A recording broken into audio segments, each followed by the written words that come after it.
స్తోత్రార్హుడైన యేసుక్రీస్తు అతి శ్రేష్టమైన ఉన్నతమైన బలమైన నామాన్ని బట్టి ప్రత్యేకించి దేవునికి మొదటగా కృతజ్ఞతాస్తుతులు చెల్లిస్తున్నాను. రెండవదిగా మమ్మల్ని ప్రేమతో ఆహ్వానించిన ప్రవీణ్ కుటుంబానికి నా హృదయపూర్వకమైన వందనాలు తెలియజేస్తున్నాను. నా ముందు మీ అందరికీ కూడా నా ప్రేమ వందనాలు తెలియజేస్తున్నాను. దేవుడు మిమ్మల్ని బహుగా దీవించును గాక. ఈ కుటుంబం గురించి ఒక రెండు విషయాలు చెప్పి నేను వాక్యంలోకి వెళ్తాను. సంఘానికి అందరూ వస్తూ ఉంటారు, పోతూ ఉంటారు. కానీ సంఘానికి ఉపయోగపడే వ్యక్తులు, దేవునికి ఉపయోగపడే వ్యక్తులు కొంతమంది మాత్రమే ఉంటారు. ఏదో వచ్చామంటే వచ్చాము, వెళ్ళామంటే వెళ్ళాము అన్నట్టుగా కొంతమంది ఉంటూ ఉంటారు, పట్టి పట్టినట్టుగా. కానీ ఈ కుటుంబం గురించి నేను చెప్పవలసిన ఒక విషయం ఏంటంటే, వీరు దరిదాపుగా నాకు తెలిసి 4 సంవత్సరాలు బట్టి ఈ పరిచర్యలో వారు ఉంటూ ఉన్నారు.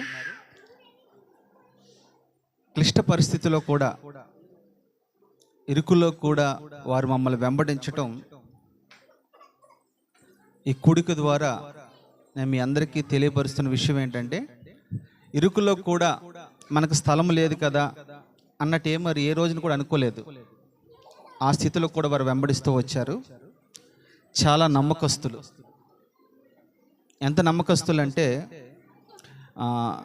ప్రవీణ్ గురించి ప్రత్యేకించి చెప్పవలసిన విషయం ఏంటంటే, చాలా సౌమ్యుడు, వినయం కలిగిన వాడు.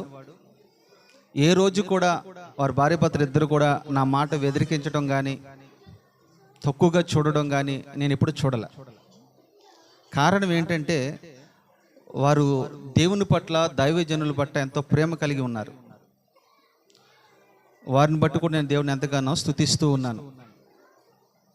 ప్రత్యేకించి ఈ కూడికను ఏర్పాటు చేసుకోవడానికి అవకాశం ఇచ్చిన ఇంటి ఓనర్స్ని బట్టి కూడా నేను దేవుని ఎంతగానో స్తుతిస్తూ ఉన్నాను. సుహాస్ ప్రిన్స్ అనే ఈ వ్యక్తి నిమిత్తం మనం ఇక్కడ కలుసుకున్నాం. సుహాస్ అన్న మాటకు అర్థం ఏంటంటే, సంతోషకరమైన వాడు, లేదా ఆనందకరమైన వాడు, లేదా యువరాజు అని అర్థం. పేరుకు తగినట్లుగా తన తల్లిదండ్రులకు, తన బంధువులకు, రక్త సంబంధికులకు కూడా ఒక సంతోషకరమైన జీవితం జీవించాలని ప్రభుపేట నేను మనవి చేస్తూ ఉన్నాను. ఆ రీతిగా బిడ్డను నేను ఆశీర్వదిస్తూ ఉన్నాను. మనుషుల దయందును, దేవుని దయందును ఆ బిడ్డ బహుగా వర్ధిల్లును గాక. సంవత్సరమును దయా కిరీటముగా దేవుడు ధరింపచేశాడు. ఈ సంవత్సరంలో మంచి ఆరోగ్యాలు, జ్ఞానము ఆ బిడ్డకు సమృద్ధిగా దేవుడు అనుగ్రహించును గాక. బైబిల్లో ఒక ప్రత్యేకమైనది బైబిల్ అంటే ఒక మతానికో, ఒక కులానికో ఇది సంబంధించింది కాదు. బైబిల్ని సరిగ్గా అర్థం చేసుకుంటే ఇది ఒక మార్గం. యేసుక్రీస్తు ప్రభులు వారి లోకంలోకి వచ్చినప్పుడు మతాన్ని స్థాపించడానికో, కులాన్ని స్థాపించడానికో రాలా. ప్రభు అంటాడు, నేనే మార్గమును, సత్యమును, జీవమునై ఉన్నాను. నా ద్వారా తప్ప ఎవరు పరలోకానికి వెళ్ళలేరు. యేసుక్రీస్తు ప్రభులు వారు ఒక ప్రాంతానికో, ఒక దేశానికో, ఒక పట్టణానికో పరిమితైన వాడు కాదు. యేసుక్రీస్తు ప్రభులు వారు రావటము యెరూషలేములకు దిగి వచ్చాడు. యెరూషలేములో ఆయన పుట్టాడు. ఎందుకు యెరూషలేములో పుట్టాలి? భారతదేశంలో పుట్టొచ్చు కదా, మనం ఆరాధించే వాళ్ళం కదా. అమెరికాలో పుట్టొచ్చు కదా, అమెరికా వాళ్ళు ఆరాధించవచ్చు కదా. ఆస్ట్రేలియాలో పుడితే ఆస్ట్రేలియా దేవుడు అనుకుంటారు కదా అన్నట్టుగా చాలా మంది అనుకుంటూ ఉంటారు. కానీ ఆయన అక్కడ ఎందుకు పుట్టాడో తెలుసా? ప్రపంచానికి నడిబొడ్డు యెరూషలేము పట్టణం. ఈ యెరూషలేము పట్టణము ప్రపంచానికే నడిబొడ్డుగా ఉండేది. అందుకని ఆయన అక్కడ పుట్టాడు. ఎందుకంటే నేను అందరి వాడిని అని చెప్పుకోవడానికి అక్కడ పుట్టాడు ఆయన. నేను కొందరు వాడిని కాదు, ఒక మతానికో, ఒక కులానికో, ఒక ప్రాంతానికో నేను సంబంధించిన వాడిని కాదు. నేను లోకమును ఎంతో ప్రేమించుచున్నాను. సమస్త మానవాళి కొరకు ఆయన ప్రాణం పెట్టాడు. ఒక క్రైస్తవుల కొరకు ఆయన ప్రాణం పెట్టలేదు. సర్వలోకానికి ఒక సంతోషకరమైన శుభవర్తమానం ఏమనగా, నేడే రక్షకుడు మీ కొరకు పుట్టి ఉన్నాడు. మీ కొరకు అన్నాడా? క్రైస్తవుల కొరకు అన్నాడా? మీ కొరకు అంటే అర్థం ఏంటి? అందరి కొరకు. అది ఏకవచనము కాదు, అది బహువచనం. సమస్త మానవులందరి కొరకు ఆయన ప్రాణం పెట్టడానికి లోకానికి వచ్చాడు. ఆయన నమ్ముకుంటే నీ కులం మార్చుకోవాలనో, నీ మతం మార్చుకోవాలనో, లేకపోతే నీ పరిస్థితులు మార్చుకోవాలనో ఏ మాత్రం కూడా ఆలోచించే అవసరం లేదు. ప్రభువును నీ మతం మార్చడానికి, కులం మార్చడానికి ఇక్కడ రాలేదు. నీ బ్రతుకును మార్చడానికి ఆయన దిగి వచ్చి ఉన్నాడు. నీ బ్రతుకుని ఆయనకు అప్పగిస్తే నీ స్థితిగతులు మారుస్తాడు. ఒకప్పుడు నేను ఎందుకు పనికిరాని వాడిని, విలువ లేని వాడిని. ఆయన నమ్ముకున్న తర్వాత దేవుని మహాకృపను బట్టి మీకు ఒక విషయం చెప్తా. లక్షలాది వ్యాపారం చేసిన వారు, లక్షల రూపాయలు సంపాదించిన వారు నా ముందు మోకరిల్లి ప్రార్థన చేయించుకుంటూ ఉంటారు నేటి వరకు కూడా. కారణం ఏంటో తెలుసా? దేవుడు ఆ రీతిగా మమ్మల్ని హెచ్చించి ఆశీర్వదించాడు. నీ జీవితాన్ని ఆయన చేతిలో పెడితే, నీ బ్రతుకుని ఆయన చేతిలో పెడితే, నీ కుటుంబాన్ని ఆయన చేతిలో పెడితే, ఆయన నేను ఒక మంచి శిల్పగా ఆయన చెక్కుతూ ఉంటాడు. యేసుక్రీస్తు ప్రభుల వారిని నమ్ముకోవటం వల్ల నీకు ఏ నష్టము కలగలేదు, కానీ నీకు ఆశీర్వాదము, జీవము కలుగుతుందని ప్రభు పెట్ట మీకు మనం చేస్తున్నాను. బైబిల్లో ఎన్నో కుటుంబాలు ఉన్నాయి, కానీ ఈరోజు ఒక కుటుంబం గురించి నేను మీతో మాట్లాడడానికి ఇష్టపడుతున్నాను. ఈ కుటుంబము చాలా మంచి కుటుంబము, గొప్ప కుటుంబము, చెప్పుకోదగిన కుటుంబము.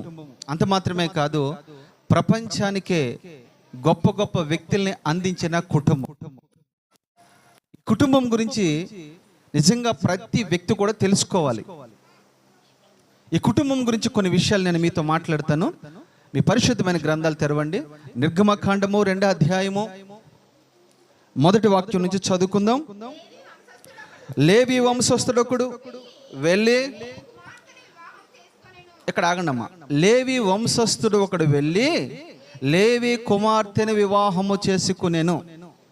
లేవి అను మాటకున్న అర్థం ఏంటంటే దేవుడిని హత్తుకునుట, లేదా వాక్యమును హత్తుకునుట అని అర్థం.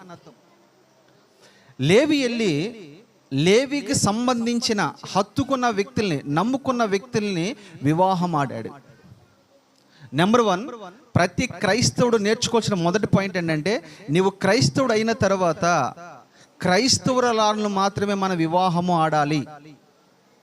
అప్పుడు నీ కుటుంబము హెచ్చించబడి, దీవించబడి, ఆశీర్వదించబడుతుంది. ఎవరిని బట్టి వారిని వివాహం ఆడకూడదు.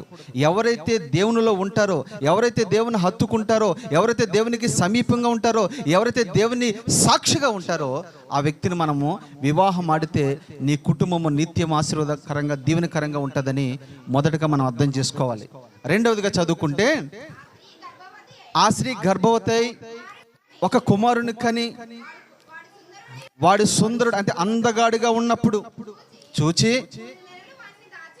3 నెలలు వాడిని దాచాను.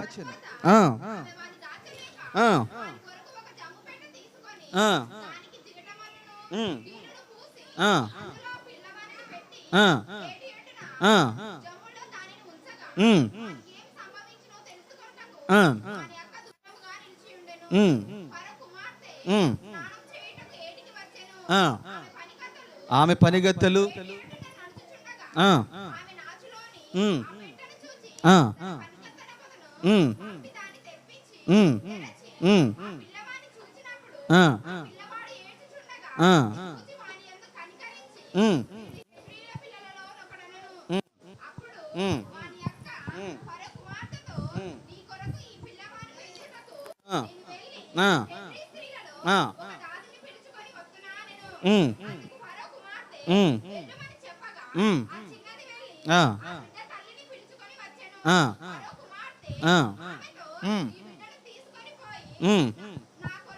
ఈ మాట మీరు అండర్లైన్ చేసుకోవాల్సిన విషయం.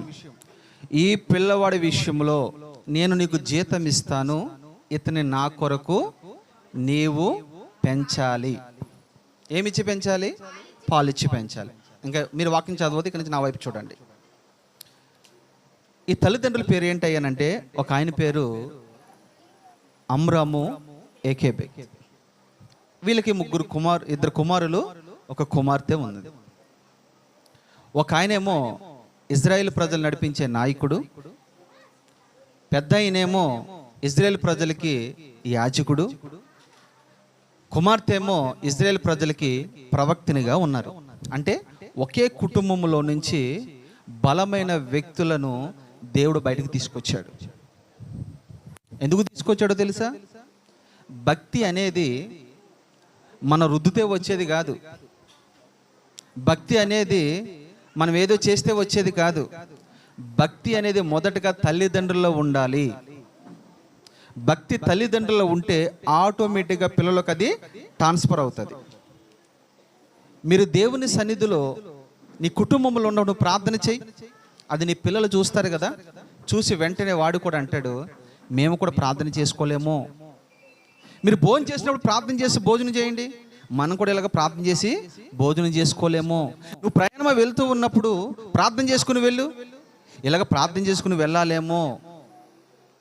లేదా నీ ప్రవక్తనంతా నీ దేవుని సన్నిధిలో లేదా నీ కుటుంబంలో సరిగ్గా ఉన్నప్పుడు నీ పిల్లలు కూడా ఆటోమేటిక్గా ఆ రీతిగా మార్చబడుదురుగాక. ఈ కుటుంబంలో చూడండి, అక్కడ ఒక వధ జరుగుతూ ఉంది. 2 సంవత్సరాల పిల్లలందరినీ కూడా చంపేవని ఫరో ఆజ్ఞ ఇచ్చాడు. అయితే ఈ మోషేని మాత్రము తల్లి ఏం చేసింది తెలుసా? భద్రముగా దాచిపెట్టింది. తల్లిదండ్రులారా, మీ పిల్లలని భద్రంగా దాచిపెట్టేవారుగా ఉండాలి, భద్రంగా కాపాడేవారుగా ఉండాలి, భద్రంగా వారిని దేవుని సన్నిధిలో పెంచేవారుగా మనం ఉండాలి. చాలామంది తల్లిదండ్రులు ఏం చేస్తారు? పిల్లల్ని గాలికి వదిలేస్తారు, రోడ్డు మీద వదిలేస్తారు. వాడు ఎక్కడ పడితే అక్కడ, ఎలా పడితే అలాగా, ఎవరిని పడితే అలాగా తిడుతూ ఉంటాడు, కొడుతూ ఉంటాడు. అరే వీళ్ళు ఎవరి పిల్లలరా అని అడిగినప్పుడు పలానోళ్ళ పిల్లలు. నీ పిల్లలను బట్టి నీకేమొస్తుంది తెలుసా? చెడ్డ పేరు వస్తుంది. వాడు మంచిగా సమాజంలో సంఘంలో ఉన్నాడు అనుకోండి, ఈ పిల్లలను బట్టి నీకు మంచి పేరు వస్తుంది. వాడు పెట్టి మంచి పేరు రావాలన్నా చెడ్డ పేరు రావాలన్నా నీ పెంపకంలో ఉంటుంది. ఏకేబేతు తన పిల్లల విషయంలో బహు జాగ్రత్తగా పెంచుతూ ఉంది. ఆ పరిస్థితిలో ఏం చేసిందంటే, ధైర్యము విడిచిపెట్టకుండా విశ్వాసముతో ఒక జమ్ము పెట్టెను తయారు చేసింది. ఆ జమ్ము పెట్టె తయారు చేసిన తర్వాత దానికి కీలు పోసింది. జమ్ము పెట్టిగా మీరు అర్థం చేసుకోకూడదు. జమ్ము పెట్టే సంఘానికి సాదృశ్యంగా ఉంది. మన పిల్లల్ని ఎక్కడికి తీసుకుని వెళ్ళాలో తెలుసా?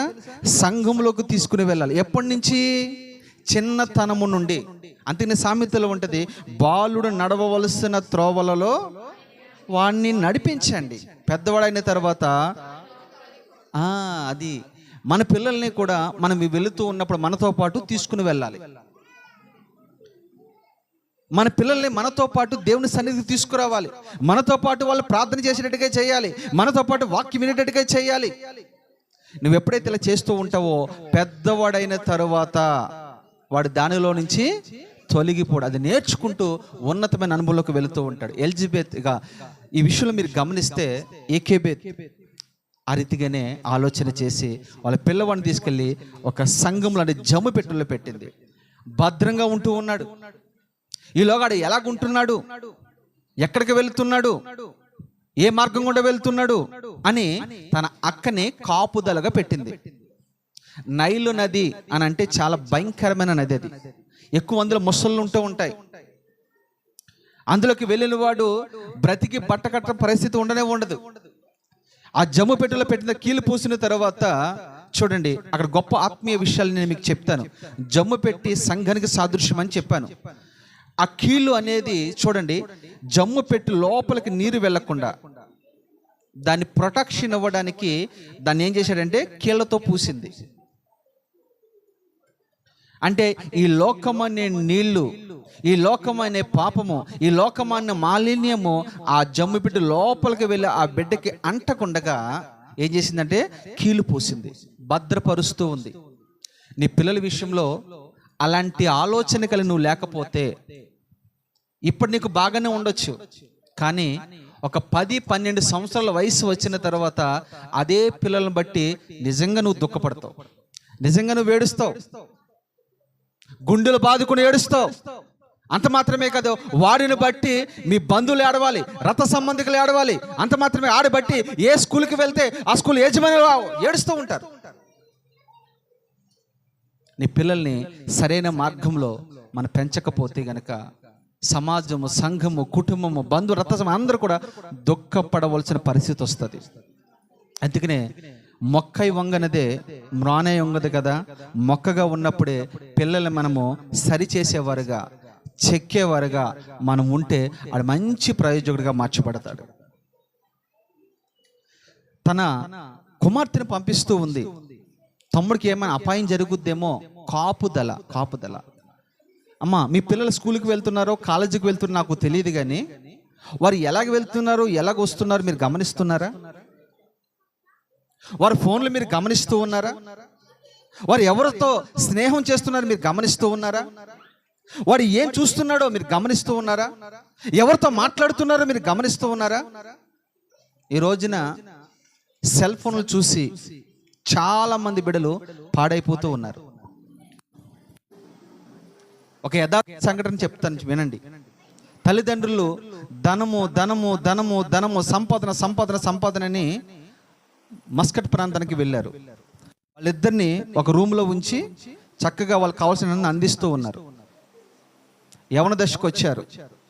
పెద్ద ఫోన్లు ఉన్న వాళ్ళ దగ్గర వారికి ఇది మంచి ఇది చెడు అని చెప్పడానికి పరిస్థితి లేదు అక్కడ.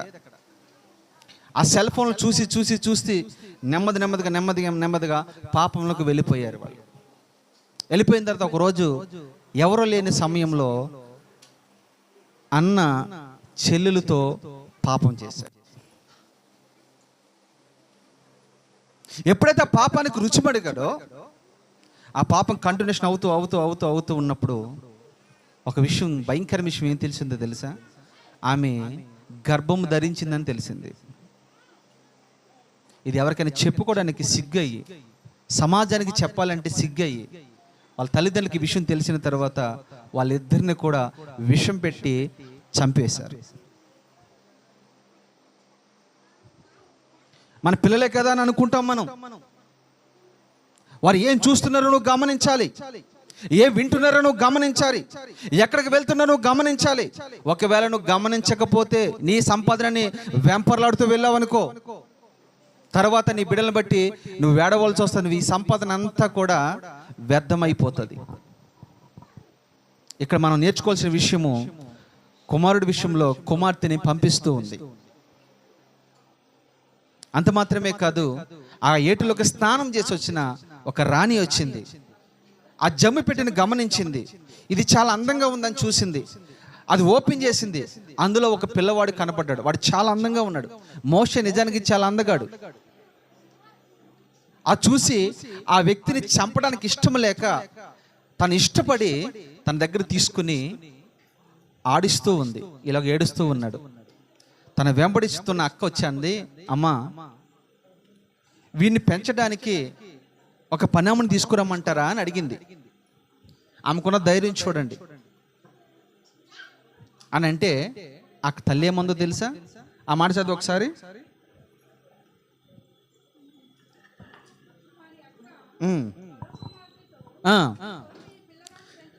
నీ కొరకు, ఈ మాట గుర్తుపెట్టుకోండి, ఇక్కడి నుంచి విలువైన విషయాలు చెప్తాను మీకు. నీ కొరకు ఈ పిల్లవాడిని పెంచుటకు నేను వెళ్ళి ఎబ్రీ స్త్రీలలో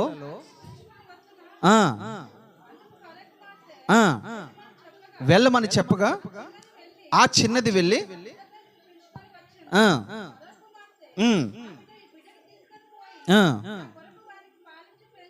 నా కొరకు వానికి పాలు ఇచ్చి పెంచుము. చాలమ్మా. ఫరో చేతిలోకి వెళ్ళిపోయాడు. ఫరో కుమార్తె చేతిలోకి మోషే వెళ్ళిపోయాడు. వెళ్ళిపోయిన తర్వాత ఒక పని ఆమెను పిలిచారు. ఆ పని ఆమె ఎవరో కాదు, ఒక సొంత తల్లి. దగ్గరికి వచ్చిన తర్వాత ఆ పిల్లవాడిని ఆ తల్లికిచ్చి ఒక మాట చెప్తూ ఉంది, వీడిని నా కొరకు పాలిచ్చి పెంచు. నా కొరకు, మీ కొరకు కాదు. గర్భఫలము యెహోవా ఇచ్చు బహుమానము. పిల్లలు దేవునికి ఎందుకు ఇచ్చాడో తెలుసా? చాలా మంది పిల్లలు లేక కొన్ని లక్షల రూపాయలు హాస్పిటల్లో పోస్తూ ఉన్నారు, అయినా వారికి పిల్లలు కలగట్ల. పిల్లలు కలగాలంటే కేవలం దేవుడు ఇవ్వాల్సిందే. మీరు ఎన్ని మెడిసిన్స్ అయినా వాడండి, ఎక్కడికైనా వెళ్ళండి, ఏదైనా కట్టించుకోండి, ఏదైనా తినండి, ఏదైనా తాగండి, ఏ ఉపయోగం లేదు. ఒకటి గర్భఫలము యెహోవా ఇచ్చు బహుమానము. బహుమానము. అన్న తల్లికి పిల్లలు లేరు, ఏం చేసింది చెప్పండి? హాస్పిటల్కి వెళ్ళిందా? దేవుని సన్నిధిలో మోకరించి ప్రార్థన చేసింది. దేవుడు అనుగ్రహించాడా లేదా? ఒక మాట, సుహాసిని కానీ లేకుంటే షారోన్ కానీ వాళ్ళ తల్లిదండ్రులకు దేవుడు ఎందుకు ఇచ్చాడో తెలుసా? వీళ్ళైతే ఈ బిడ్డల్ని బాధ్యత కలిగిన వారుగా పెంచుతారు, నా కొరకు పెంచుతారు,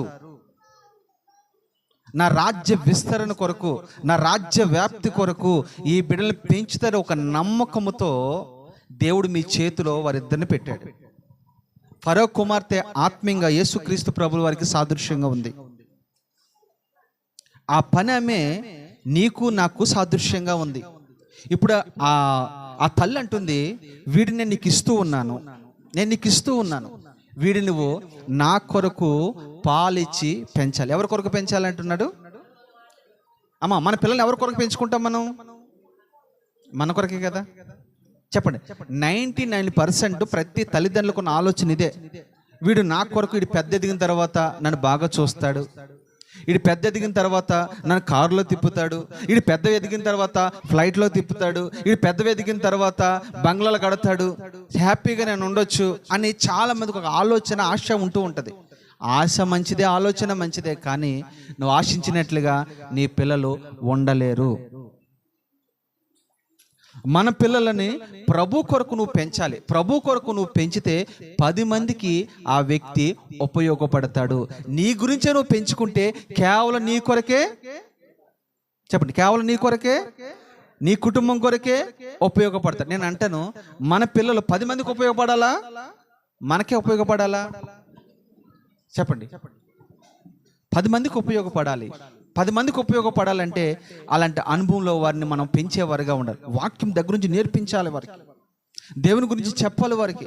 ద్వితోపదేశ కాలంలో ఒక మాట ఉంటుంది, ఇదిగో నీ పిల్లలకు మీరు త్రోవను వెళ్ళినప్పుడు వాక్యం చెప్పండి, పడుకున్నప్పుడు వాక్యం చెప్పండి, కూర్చున్నప్పుడు నా గురించి చెప్పండి, మీరు కూడుకున్నప్పుడు నా గురించి చెప్పండి. ఎందుకంటే నేను ఎలాంటి అద్భుత ఆశ్చర్యకాలు చేశానో మీ పిల్లలకు చిన్నతనం నుండి మీరు నూరు పోస్తూ ఉండాలి. ప్రభు ఈ రోజున సుహాసిని దేవుడు ఇచ్చాడంటే ఒక ఆలోచన, నా కొరకు వాడిని నువ్వు పెంచాలి. ఏమిచ్చి పెంచాలి? మనము పాలిచ్చి పెంచాలి. ఏ పాలు? వాక్యం అనే పాలు. చదువుదాం ఒకసారి, పేతురు రాసిన పత్రిక 2వ అధ్యాయము మొదటి నుంచి చదువుకుందాం.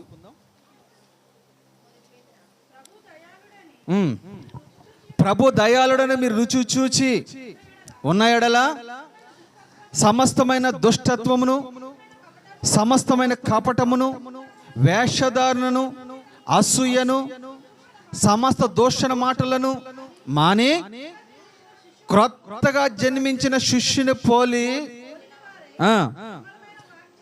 నిర్మలమైన వాక్యము అన్న పాల వలన రక్షణ విషయంలో ఎదుగు నిమిత్తము ఆ పాలను మీరు అపేక్షించుడు. ఏ పాలు తెలుసా? నిర్మలమైన పాలు. ఈ పాలులో కల్తీ లేదు. ఈ రోజున చాలా పాలు మీరు చూస్తారు, డబ్బా పాలు ఉన్నాయా లేవా? ప్యాకెట్ పాలు ఉన్నాయా లేవా? ఏవేవో పాలు ఉన్నాయి. అవి మనం త్రాగితే అనారోగ్యానికి గురవుతాం కదా. కానీ తల్లి పాలు శ్రేష్టమైనది. తల్లి పాలు కంటే 1000 రెట్లు శ్రేష్టమైనది దేవుని వాక్యం అనే పాలు. ఆ పాలును మన పిల్లలకి తాగిపించాలి. ఏ పాలు తెలిసాయి? నిర్దోషమైన పాలు ఇవి, నిర్మలమైన పాలు ఇవి, పాపం లేని పాలు, కల్తీ లేని పాలు ఇవి. అందుకనే ప్రభు అంటాడు, నాలో పాపముందని మీలో ఎవరైనా స్థాపించగలరా అని సవాలు విరిసిన ఏకైక వ్యక్తి నేను ప్రకటిస్తున్న యేసుక్రీస్తు ప్రభు ఒక్కడే. ఆయనలో పాపం ఇంతవరకు ఎవరు కనుగొనలేకపోయారు. ఆయన ప్రపంచమంతా తిరుగుతూ ఒక మాట అంటున్నాడు, నాలో పాపం ఉందా మీరు ఎవరు నిరూపించినా అని సవాలు విసిరాడు. యేసుక్రీస్తు ప్రభులో పాపము లేనివాడు, ఆయన పరమ పరిశుద్ధుడు, ఆయన నీతిమంతుడు. మీకు తెలుసా, బైబిల్ చెప్తుంది నక్షత్రంలో పాపం ఉంది, సూర్యునిలో పాపం ఉంది, చంద్రునిలో పాపం ఉంది, సృష్టిలో కనపడే 10 పదార్థంలో పాపం ఉంది. అంత మాత్రమే కాదు, దేవదూతల్లో పాపం ఉంది.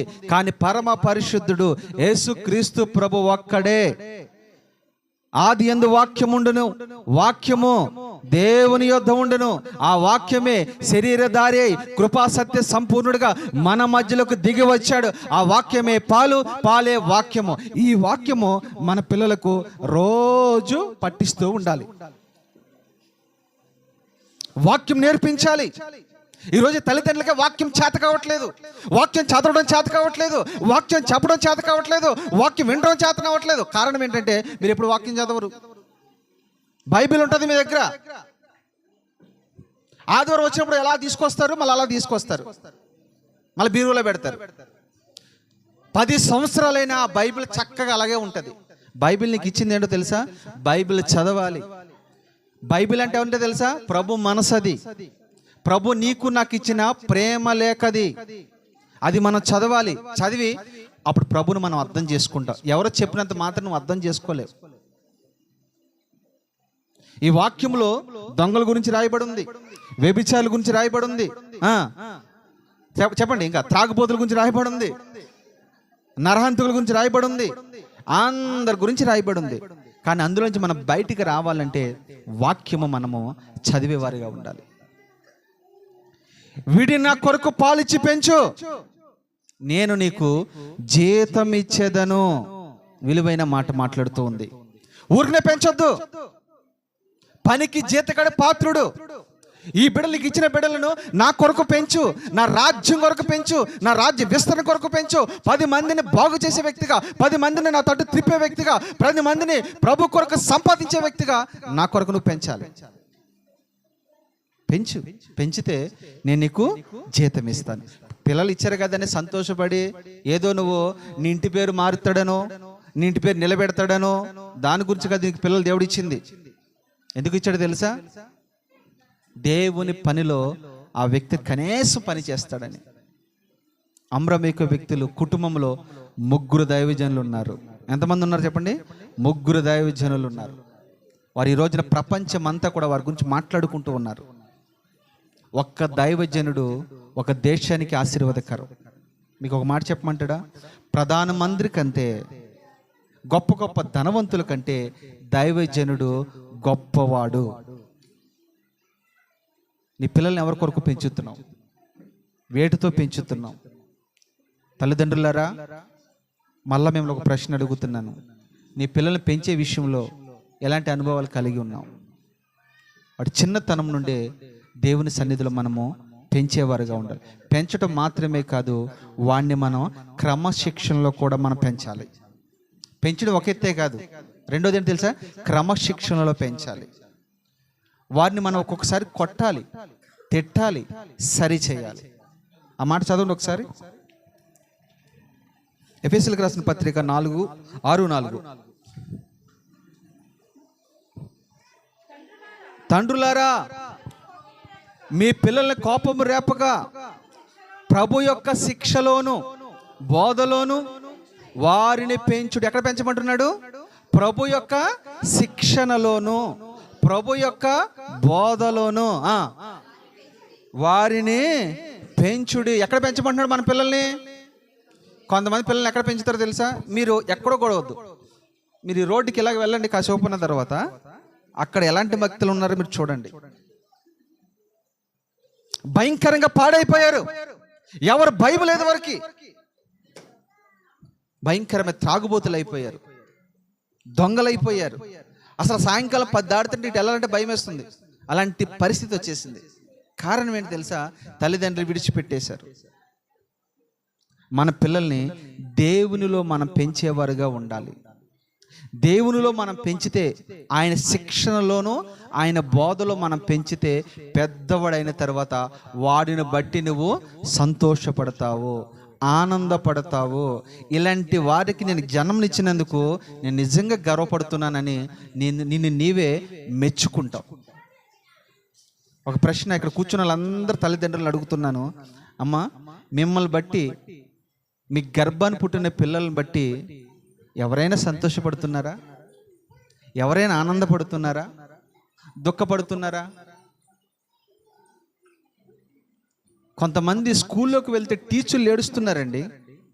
ఏంటి పిల్లలేంటి ఇలా పెంచారేంటని. కొన్ని కంపెనీలకు వెళ్తే వీడు ఇలాగ ఉన్నాడేంటి అంటున్నారు. క్రైస్తవ్యం అంటే పిల్లల్ని, ఎలాంటి పిల్లలు క్రైస్తవ్యము ప్రపంచానికి అందించాలని ఆశపడుతుందో తెలుసా? అనేక మందిని బాగు చేసే వ్యక్తులుగా పిల్లల్ని పంపించాలని, పెరగాలని ప్రభు పేట మీకు మనవి చేస్తూ ఉన్నాను. మన పిల్లల్ని ప్రపంచానికి ఆశీర్వాదకరంగా మార్చబడాలి, దేశానికి దీవెనకరంగా మార్చబడాలి. నీకే కాదు, అని పాలిచ్చి మనము పెంచేవారుగా మనం ఉండాలి. వాక్యం అనే ఎందుకు ఈ విషయం చెప్తున్నానో తెలుసా? పాలిచ్చే పెంచే విషయంలో నేను ముగిస్తున్నాను. మరొక వ్యక్తి ఉన్నాడు, ఆయన పేరు సమూయేలు. అన్న గర్భం ధరించిన తర్వాత ఇంటికి వెళ్ళిపోయిన తర్వాత చూడండి, పాలిచ్చిన తర్వాత, పాలు మాన్పించిన తర్వాత ఆ వ్యక్తిని ఎక్కడ తీసుకొచ్చింది తెలుసా? దేవుని మందిరానికి తీసుకొచ్చింది. దేవుని మందిరానికి తీసుకొస్తే ఆ చిన్నవాడు వెంటనే మందసము దగ్గరికి వెళ్ళి ఏమని చేస్తారో తెలుసా? పరిచర్య చేస్తూ ఉన్నాడట. పరిచర్య చేస్తూ ఉన్నాడు. ఎఫోదును ధరించాడు. ఆ మాట చదవండి ఒకసారి.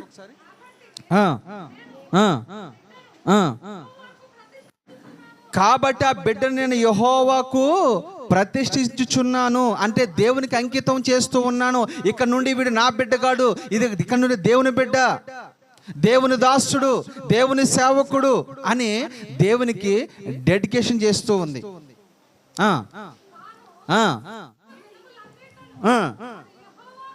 తన బ్రతుకు దినములన్నిట కూడా యెహోవాకు ప్రతిష్ఠుడని చెప్పెను. అప్పుడు చాలమ్మా అమ్మ, ఇక్కడ ఒక మాట మీరు గమనించండి. ఇంచుమించు వాడు వయసు 2 సంవత్సరాలు 3, ఇప్పుడు సుహాస్ కంటే కూడా చిన్నవాడై ఉండొచ్చు. వాడికి ఏం చెప్పింది వాళ్ళమ్మ? దైవజనుడితో చెప్తుంది, అయ్యా ప్రార్థన చేస్తే దేవుడు నాకు ఇచ్చిన బిడ్డను తీసుకొచ్చి మళ్ళా నీకు అప్పగిస్తూ ఉన్నాను, ఇక నుండి నా బిడ్డ కాదు, నీ బిడ్డ దేవునికి ప్రతిష్ఠుడు అని చెప్తూ ఉంది. చెప్పి మాటలు ముగించి లోపు ఆ సమూయేలు ఏం చేశాడు తెలుసా? వెంటనే యెహోవాకు అక్కడనే మొక్కి. అమ్మా, మన పిల్లల్లో దైవజనుడి దగ్గరికి వచ్చినప్పుడు ఏం చేస్తారు? ప్రజలు చెప్తారా? చెప్పడం కాదు, వాడు మమ్మల్ని కొడతాడు. ఎందుకని? మరి సమూయేలుకున్న పరిస్థితి ఏంటి, నీ పిల్లకున్న పరిస్థితి ఏంటి? వాడికి ఏం తెలుసని వాడు వెంటనే యెహోవాకి మొక్కాడు. తల్లి చెప్పి ముగించింది, వెంటనే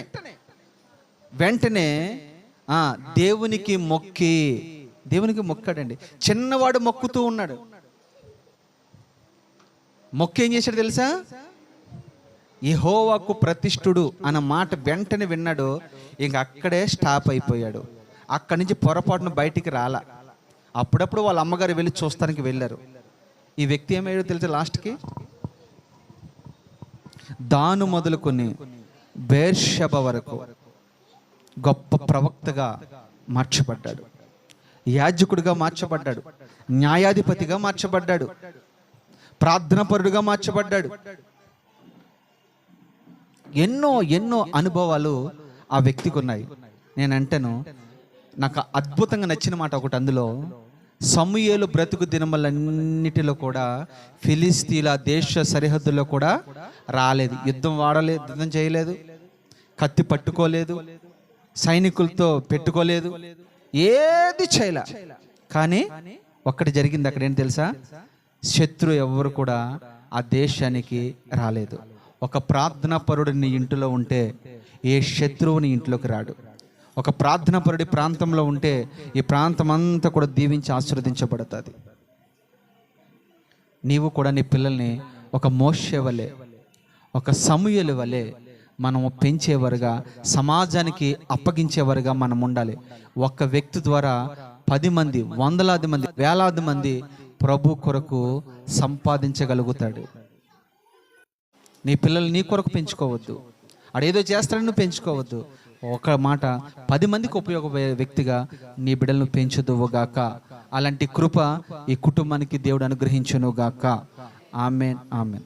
ప్రార్థన చేసుకుందాం.